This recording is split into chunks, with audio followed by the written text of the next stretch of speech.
My name is Jeffrey St Laurent. Welcome to the Tuesday Call. I love doing this. I love connecting with my audience and my community, and especially when new people call in to just getting to know people and where they're at. It's funny because I was just online, which I'm always online because my business is 100% virtual. But I was just online and going through messages and emails and just. That's all I do every day is interact with coaches. As I help coaches transition to a full-time business. That's what I do. Like, that's my phrase. That's my thing. And my hope is that I can help you find yours. But just seeing all these people and from different areas and all these different places, and just there's this one common thread that runs through us all is we're passionate about helping people, but more specifically helping them with this gift of coaching. And so anyways, I'm excited for today's topic and helping people understand, kind of like the do's and don'ts, and just really give you some strategies on how to move forward with the name for your business, and where to invest your time and energy, and also where not to. And that's having, I've been doing this full time since 2012. Since 2004, sorry. And, over that time, that's one of the things earlier on that I was challenged with myself, and I learned a lot since then. So my hope is to share a lot of those insights, not only from my own experience, but also as, I've worked with a lot of different other coaches and businesses as well in that time. Before we get going, I do always record these calls, and I post them in my website. My website is sellingcoaching.com. And if you go to sellingcoaching.com, there's a university there. If you click there, I have my Tuesday call recordings. And in addition to that, I've got another, 100 other short videos, 2 to 3 minutes as well, in different categories to help you out. And that university is just packed with a lot of great, valuable information. As coaches, I believe it's vital that we educate our audience, who we're going after. And through that, we develop relationships and so forth and so on, and that can turn into business. So really utilize that university, use the search bar, type in some keywords that you're looking for. And of course, if you have any questions, you can certainly reach out to me right through my website. I've got some contact information there as well. At the top of my website at sellingcoaching.com, if you go right above the navigation bar, there's a link to join and check out my private Facebook group. If that's of interest to you, I'd love to have you at least check it out. I've got a lot of great coaches in there. We got some really cool things coming up also that I'm launching in January to help with getting your message out there, getting more visibility, becoming more comfortable speaking your message. So I'm excited about those things. So stay tuned for that. But if you're not in that group, I'd love to have you over in there as well. And of course, when you're at my website, you'll see a gift for my free dog. If you can get my dog, you'll know what I mean when you go there. But it's the ultimate startup guide for new coaches. So you definitely want to check that free resource out as well. Now that I got that, I'm going to start off with the topic today. And that's, creating a business name, the do's and don'ts. And the funny thing is, the first thing I want to say about creating a business name and about a business name is recognize this. First and foremost, your business name is the least important part of your business. And you're like, what? What do you mean it's the least important part? Here's the thing about it. No one knows your business name. Your brand that you're creating or have created is not a recognizable brand. And I'm not putting anyone down here or talking you down. I'm not saying it will never be. But when I say a visible, recognizable brand, I'm talking Nike, Coca-Cola, it's just a major brand, Abercrombie and Fitch, you name it. Those are recognizable brands. That's where, their logo, their name, their marketing, it matters. Why Coca-Cola can spend, $1 million a month, or I don't even know what it is, in Times Square just to have a big billboard or a sign that says Coca-Cola. It doesn't say anything else. It's just, there's no images, there's nothing else. It's just the brand. But that's how they market. That's because it's recognizable. You and I, we're not recognizable, right? We're just a person, and that's not a bad thing. But what people want is, and what's important to people, and again, as I help coaches transition full time, what I always do is I want to relate what I teach here. I always want to relate it back to selling. That's why the name of my business is Selling Coaching, because after doing this, for 12 years since 2004, what I've realized is what's kept me in the game, what's kept me going and sustained me long term as an entrepreneur has been the fact that I understand, the art of selling and how everything we do relates back to that aspect and building value and creating relationships with people. And so when it comes to, looking at, how do we get business? How do we get clients? Because that's what ultimately, no matter what you name your business, I'd ask you, what do you really care about? And mostly it's going to be, I'd be willing to bet, is you want to get clients and you want to help people. And ideally, if you have a business for this, you want to get paid a full-time income doing what you love. And that's the objective. And so with that being said, your business name is not going to get you there. It's not going to be the thing that's going to get you there. And so when I say that, I remember I deliberated for so long when I started off about my business name. I'm like, what is it going to be? What am I going to do? And all that good stuff. And ultimately, the very first thing I started off with back in 2004 was JSL Coaching. My name's Jeff St Laurent, and it was JSL Coaching. And I remember I was still in the fitness industry, and my friend was like, dude, just pick a name already. And he's like, just do JSL Coaching. And I'm like, okay. And that's where I started off with. And then 5 years later, I was publishing my book and rebranding myself and just doing some bigger things. And so I wanted to come up with, a different name and rebranding and all this stuff. And I hired a marketing consultant and blah, blah, blah.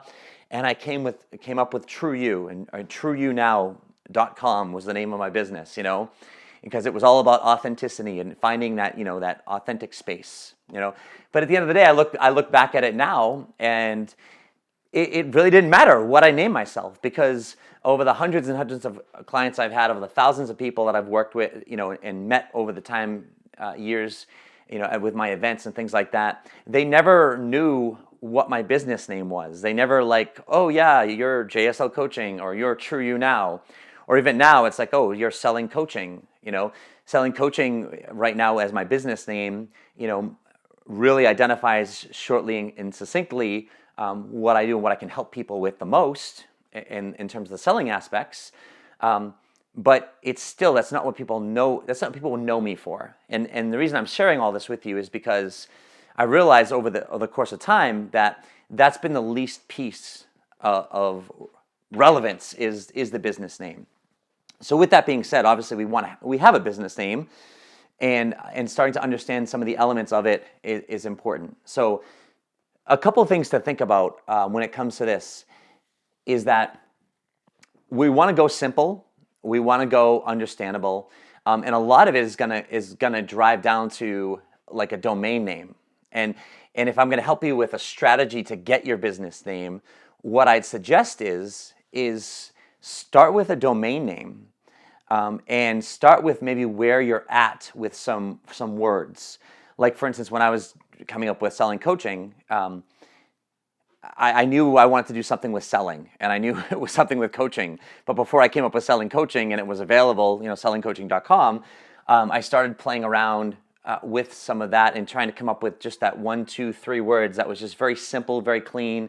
I'm like, what's the smallest amount of words I can use that I could have someone, understand, what I do, or that would be attractive to them. Meaning, if I'm working with coaches and I'm helping them transition to a full-time business, and I didn't even know like that specific phrase when I started off, but I knew it was selling and I knew it was the aspect. So I started looking. I went to GoDaddy.com, where you can get domains, and I just started typing in some phrases to see what's available. That's a great way to start it off, because typically your business name is your domain name.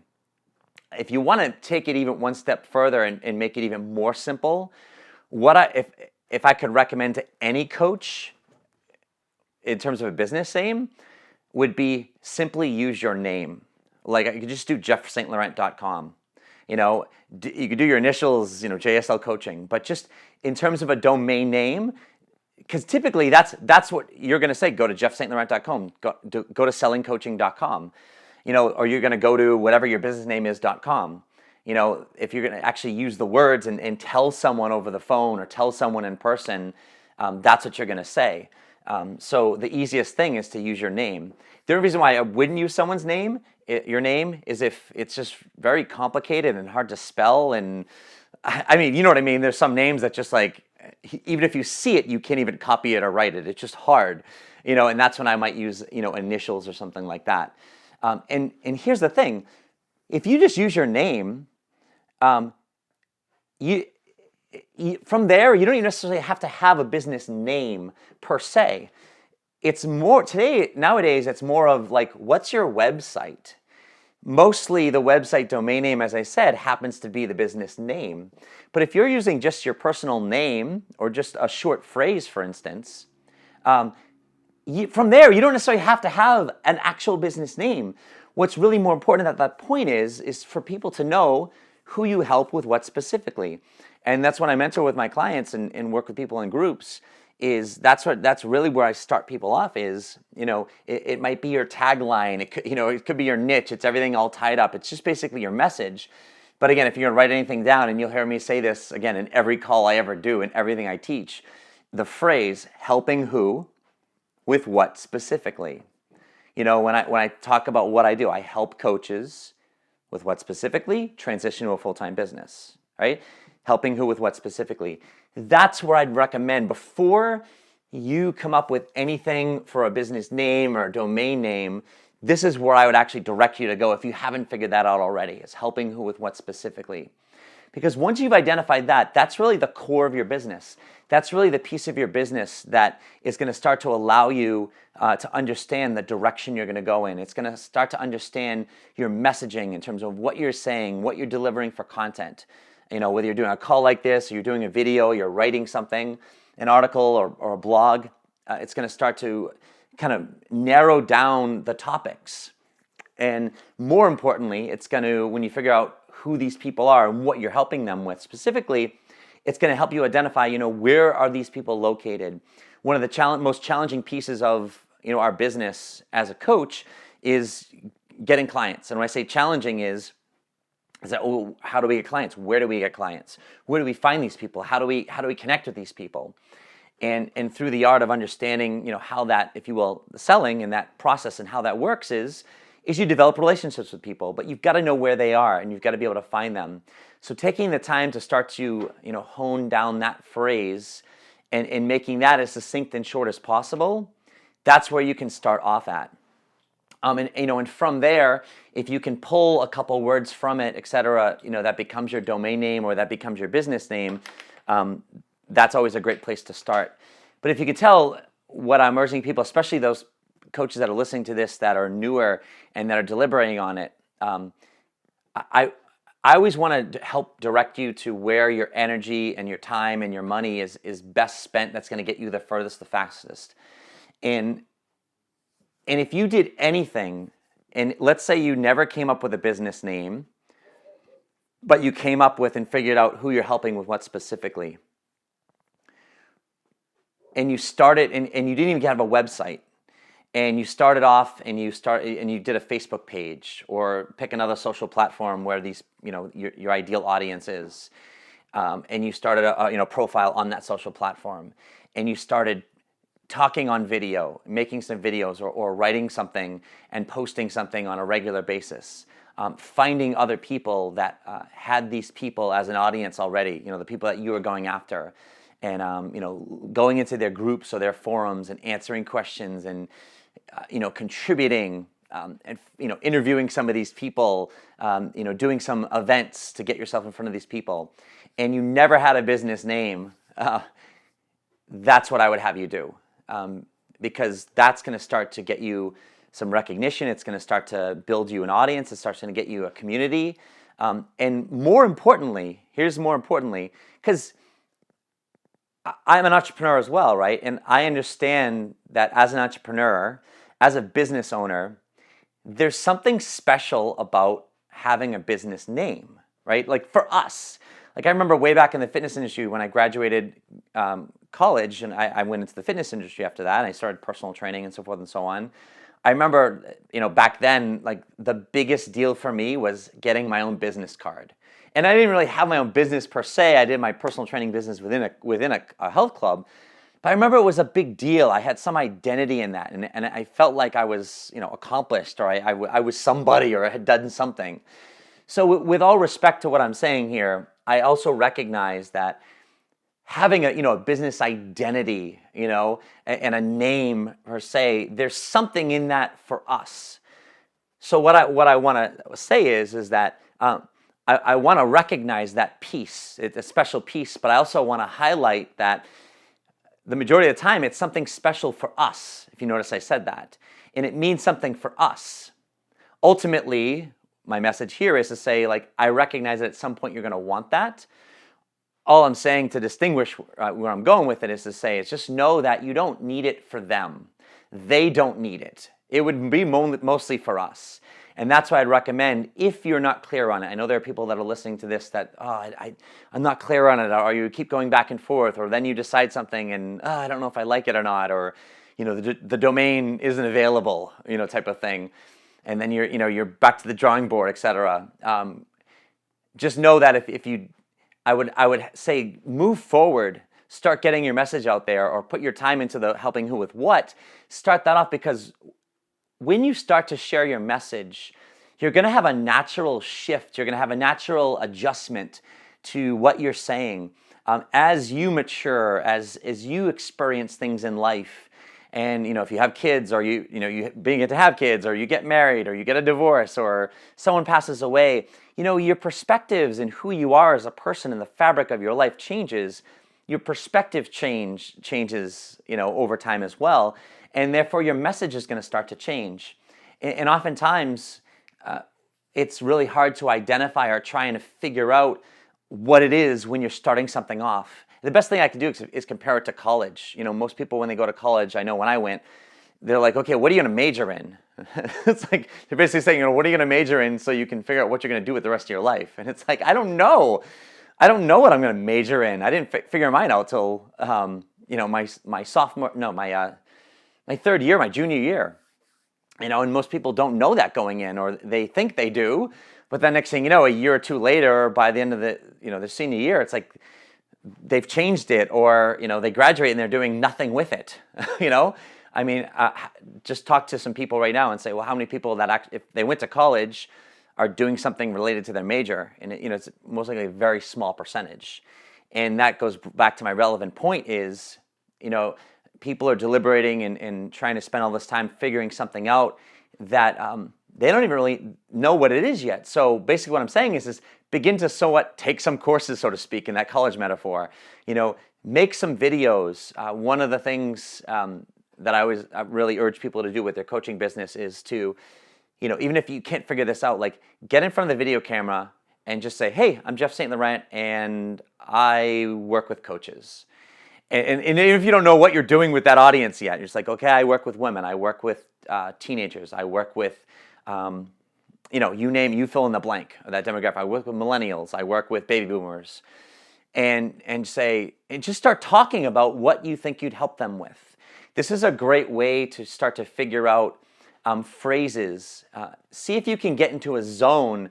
You know what I mean by a zone? It's just like if you start talking about, you're passionate about something and you start getting in that zone, you start talking at a higher level and you tap into maybe what some people might call a higher level of consciousness, or it's like you're unconscious, so to speak, meaning that it's flowing out of this energetic space of passion and you're not thinking about what's coming next. It's just happening. And that's called creation, creation on demand. And you can't get to that creative spot until you create the space and allow yourself through a space of trust to just create it. And that's why I say, put the video camera, set the recording up, on your phone, go to the voice memo, just start writing if you're a writer and start just typing and see where it goes, and talk about, who you like to help and what it would look like and what are some of the things that you do with them. And if someone were to come to you and, be challenged with something, what would you be the most eager to help them with? And what are some of the things you might do or help them with? And also what I'd have you start talking or writing about would be, as a coach, we're taught, if we're going to a school or some type of education on, let's say, how to become a coach, we're taught to remain objective and non-judgmental. And we're not the expert. We're the expert in the coaching process, but the client's the expert and it's their agenda. It's not our agenda. What I'm asking you to do here is almost like the opposite of that. Is, well, where do you have opinions? Who could you give advice to? Who could you help with some specific, life, business, or emotional experience that you've had? What would you tell them? How would you direct them? Things like that. And start to see where you have opinions and expertise in, especially if it lines up with past experiences, whether it's personal, emotional, or, business or career experience. Start to talk about some of that stuff. Start to see what comes up, because ultimately, as a coach, where we're going to get a lot of our community and start to build a following from is by having some level of expertise. And being an expert in the coaching process, that's great, but teaching people about that only gets you so far. You're teaching people to ask themselves questions. I mean, what are you really teaching them with that? Or either that, or you're just teaching general personal development, which isn't a bad thing, but then also you're going to start blending in quite a bit. So those are some of the things where if you can start doing some of that, and like I said, see if you can find a place where you get into that zone. What happens is you can go watch it or read it or listen to it afterwards and start to see, what are you saying? What's popping out with you? What's resonating with you? Oftentimes, where your business name, or more importantly, like I said, that phrase, helping who with what specifically, will be in that. It will be in that document. It will be in that recording. And if you're aware enough or you're present enough and you say something, it's there. It's just a matter of being able to see it or be present enough for it. When I start working, one-on-one with my mentoring clients, that's one of the things. If we're not able to do it in the first session or so, get down to that phrase, helping who with what specifically. That's one of the things I tell them is just get on video, just write something, record something, and see what comes up. Send it to me afterwards. I want to read through or listen to it. Because that's what I want to listen to is what do they say that pops out that makes sense. And I'll be honest with you, of all the coaches that I've mentored in my group mentoring program and then even my one-on-one mentoring, I can honestly say, now that I'm thinking about this is in the moment, is that I have not helped one person come up with their business name. It doesn't mean that they haven't come up with a business name as a result of working together, but it's never, and I can use that word never, it's never been a topic that we've actually talked about on the phone, right? It was never like, okay, so what's your business name going to be? It's who are we helping with what specifically? We've never gotten down to that. And so with that being said, is you can start to find that through, getting some of that information out there and sharing some of that information. And a lot of the time people feel like, oh, well, I've got to wait till I have all these other things lined up. I've got to get my website going. I've got to get my business name. I got to get my domain name. I've got to, get my business card. I've got to, figure all this stuff out. But that's very hard to do. In fact, and I'll even share, having done what I've done, since 2004, when I started selling coaching, when I transitioned my niche into helping coaches transition to full time, just over a year ago, because I felt so called to do that I just completely switched over to working with this population. When I did that, and even everything I knew at that point, I launched, I did a website, I did my logo, I did everything, and I moved in that direction. And sure enough, and it was easy to do because I knew what I was going after, etc. And I started to talk my message out there, and it was probably, I'd say, 80 to 90% clear in the beginning. But in terms of the exact phrasing and getting it to that succinct spot, I also knew that I needed to start doing and interacting with people before I would find that. And sure enough, 6 months, not even 6 months in, it was like 3.5 months in, I completely took my branding in terms of my logo, my colors, my images, and things like that, and completely shifted because of just feedback that I got and things that I learned about myself and my message. And also, even though I knew what coaches needed in terms of helping them transition to full time, I really wasn't aware in terms of where the biggest needs were or where they needed the most help with. Even with the selling coaching aspects, I realized that, before I can teach people the selling coaching aspect and help them actually get clients through that process, I got to help them launch their business. I got to help them get off the ground and identify, who they're going after, what they're helping these people with, setting the back end up so they have lead capture so they can start to build an audience, how to engage this audience. So even with that experience, I still had to, hone my message. And then, 6-7 months into it, I really found that rhythm of what I was doing and who I was helping with. And that's why I share with you guys is that a lot of the times you're spending a lot of time preparing and getting everything ready. And it's a combination of, well, I think I need to do this. And, you have to see if this is the case with you. But a lot of the times I find it's, burying yourself in that stuff, we'll call it, that has some level of importance. But as I'm highlighting here, maybe not a fraction as relevant as maybe we think it does or has. But sometimes we bury ourselves in that stuff because, beyond that, where do I really do? Where do I really go? What do I really say? And then it's scary. And what do I do? And I don't know how to get clients, or I'm not feeling confident, and I'm going to publish something online, or, I'm going to have a seminar and speak in front of people. That freaks me out. So I'm going to, deliberate and pontificate about this, business name or this domain name and all this behind the scenes stuff that I'm basically saying, well, it really doesn't even matter, So I'm kind of calling us out in some ways as well to be able to say, take a look at where you're at. Take a look at just a starting spot. Can you get to a starting spot? And here's what I do with my mentoring clients is I'll say, can you just get to a spot where, even with that phrase, helping who with what specifically, you can get to the point where you're at least maybe 60% or better. Meaning, if you're below 50%, you don't want to be there. But if I'm 60%, it's like, yeah, it's good. I like it. It's not a 9 or a 10 where it's just like, oh, this is the greatest thing in the world. This is it. I know this is it. And odds are, if you're there and you're there that 9 or 10, that's great. But oftentimes what I find is, once you feel like you're there, that 9 or 10, typically the week after, the day after, or even hours after, you're kind of almost doubting yourself again. Or you're questioning it, or you're fearful of it because now you've narrowed it down. And sometimes that feels like, oh, I'm putting myself in this box, and I don't want to put myself in this box. And oftentimes that's what I've understood is with coaches, and I felt that in the past as well. If I start to do this and I say I'm helping coaches transition to full time, well, does that now I can't work with anybody else? And what if someone wants to help with something else as a coach, but not transition to full time? Does that mean I can't work with them?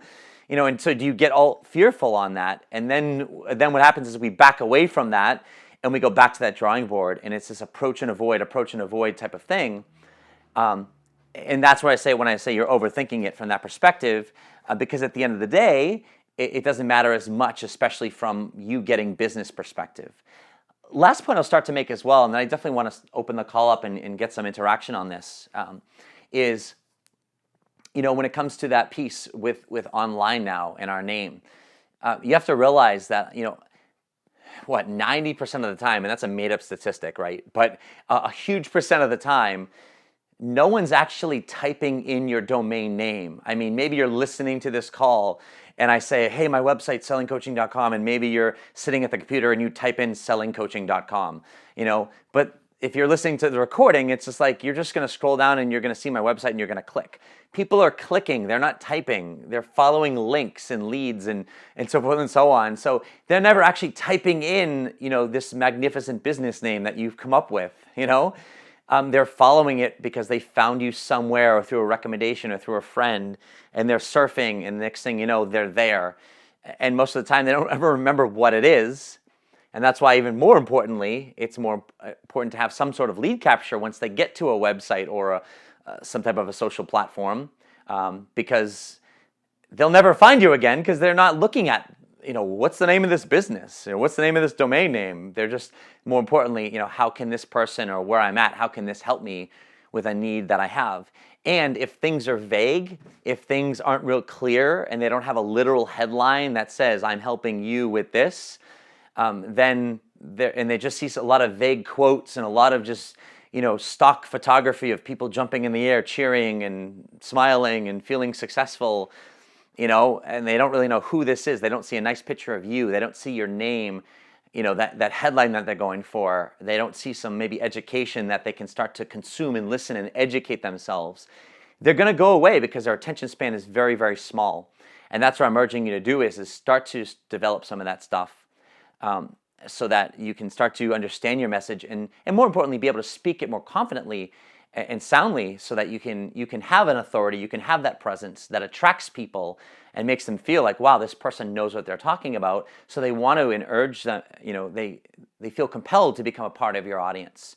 When I get new people on this call, or I put a call out there and people find, my information randomly online, my hope is that my material is good enough and I'm strong enough and confident enough in what I'm presenting, and more importantly, valuable enough that someone goes like, wow, this is great stuff. I want to subscribe. I want to become a part of. I want to join his mailing list. I want to become a part of his Facebook group. I want to, reach out and make a comment or engage with this person. And that's the important piece of it.